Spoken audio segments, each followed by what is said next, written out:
selamat berjumpa lagi di channel ini. Ya, seperti yang saya janjikan, kita tetap membahas terkait manfaat-manfaat herbal Indonesia terkait dari buku ini ya. Kita janji untuk membahas buku ini, Herbal Indonesia yang berkhasiat, bukti ilmiah dan cara meraciknya. Ya, ini serba-serbi herbal yang berkhasiat ya, kita akan bahas. Tapi sebelumnya silahkan subscribe channel ini untuk membangun channel ini agar bisa bermanfaat untuk semuanya. Jadi kali ini judulnya adalah langkah demi langkah menuju pembuktian. Pembuktian apa? Pembuktian bahwa jamu herbal ini dari turun-temurun mampu menjadikan sehat untuk kita semua.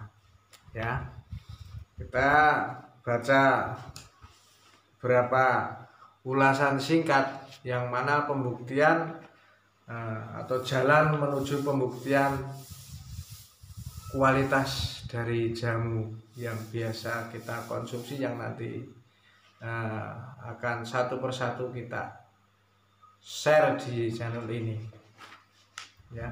Herbal tradisional ini baru bisa dikatakan sebagai obat jika telah diteliti melalui proses yang panjang ya.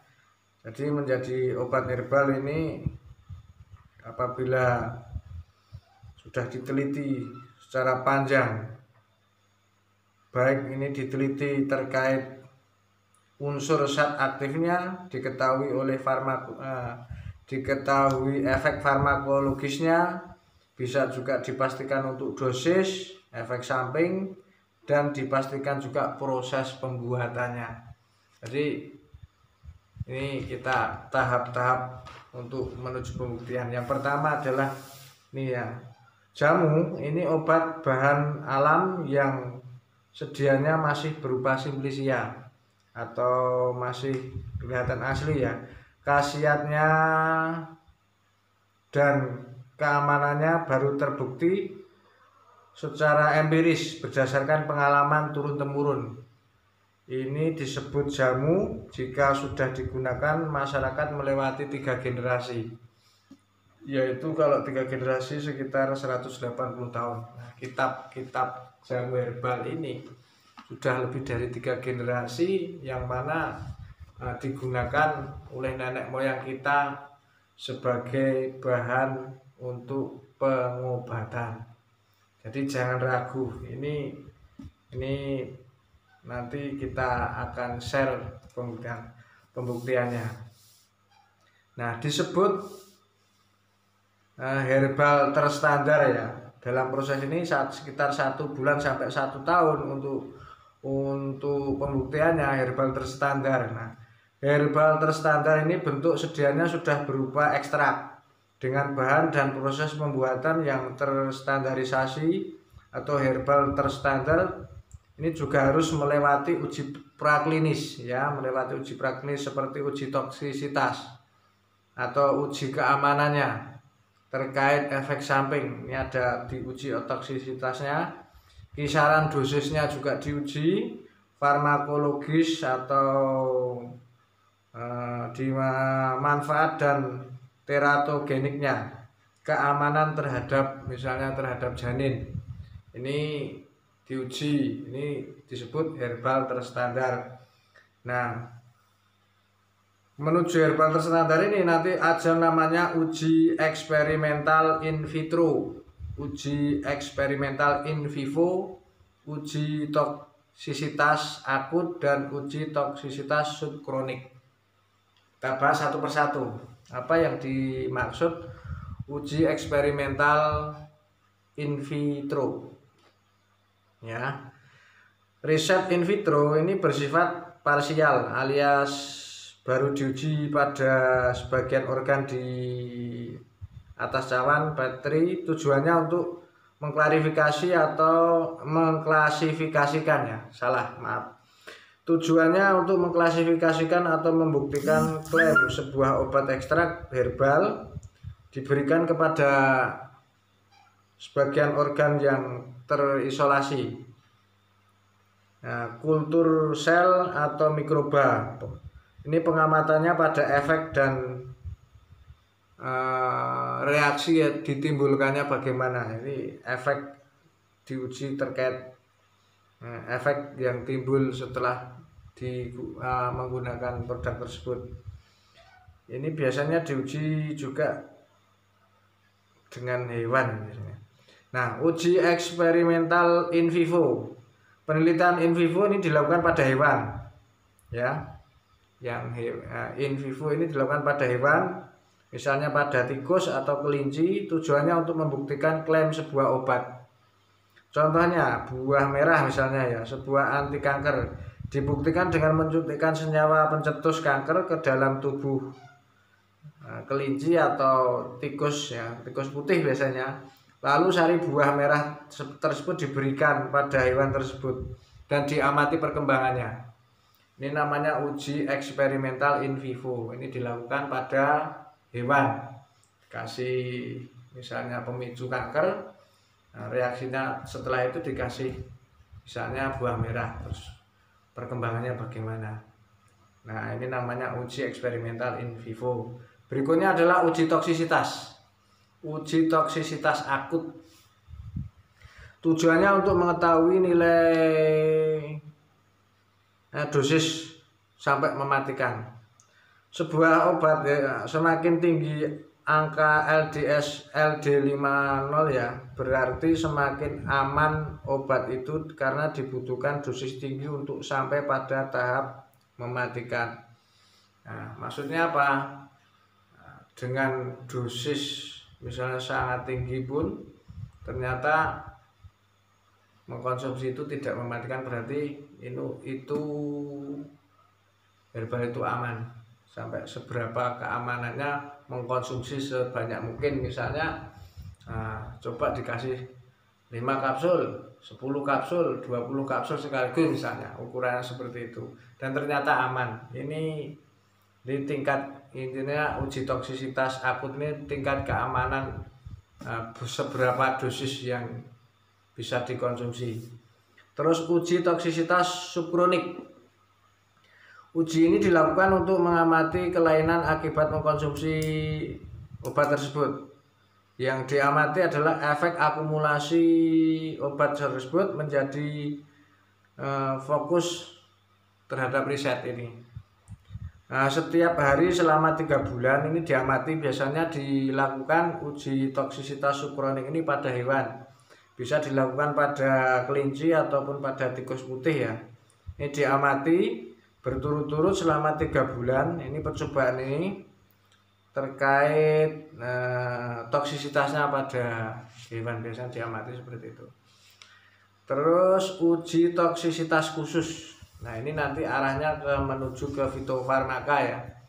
Uji toksisitas khusus ini, uji ini untuk melihat keamanan konsumsi obat dalam jangka panjang. Misalnya dikonsumsi selama 3 atau 6 atau 1 tahun. Ini bagaimana? Apakah obat herbal tersebut bersifat karsinogenik atau memicu tumbuhnya sel kanker atau tidak? Nah, ini perlu diuji toksisitas. Fungsinya ini hubungannya dengan keamanan pada misalnya ibu hamil, terkait keamanan pada janin atau reproduksi wanita.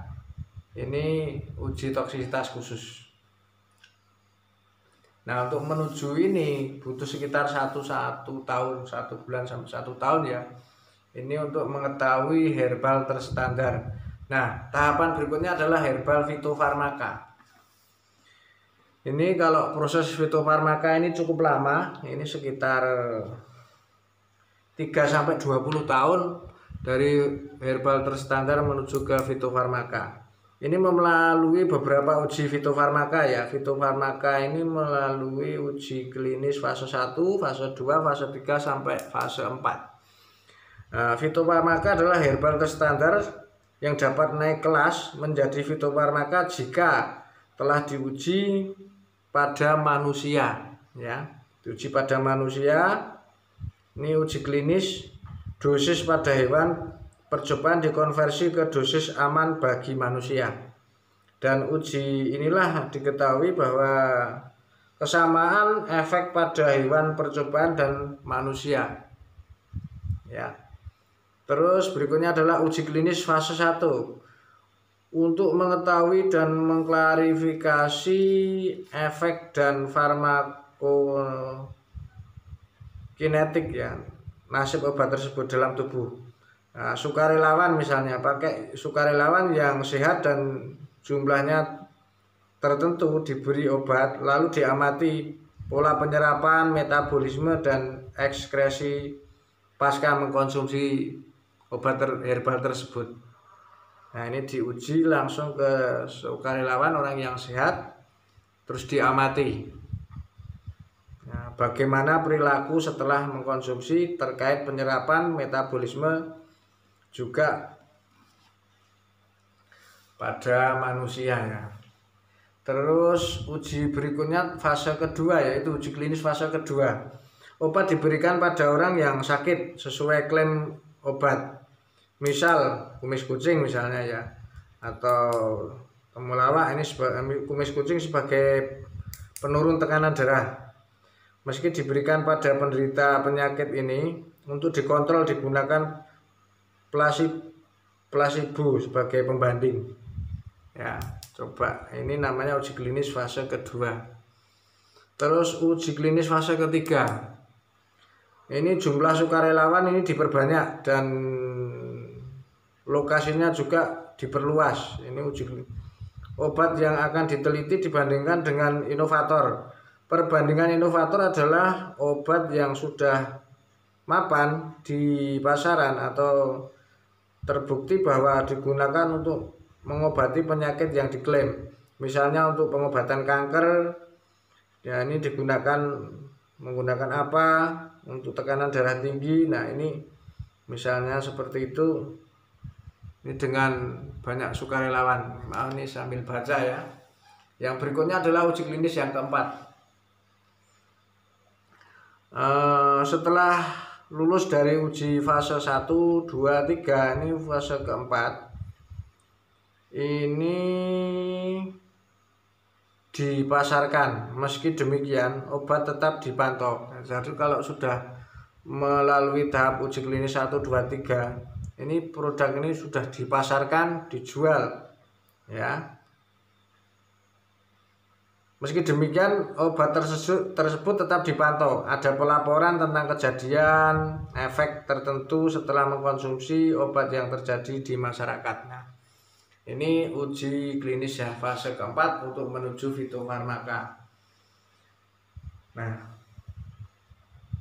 dari beberapa ini terkait jalannya proses pembuktian ini cukup lama, terutama di uji fitofarmaka, ya. Ini butuh waktu 3-20 tahun dari herbal atau jamu herbal terstandar menjadi fitofarmaka.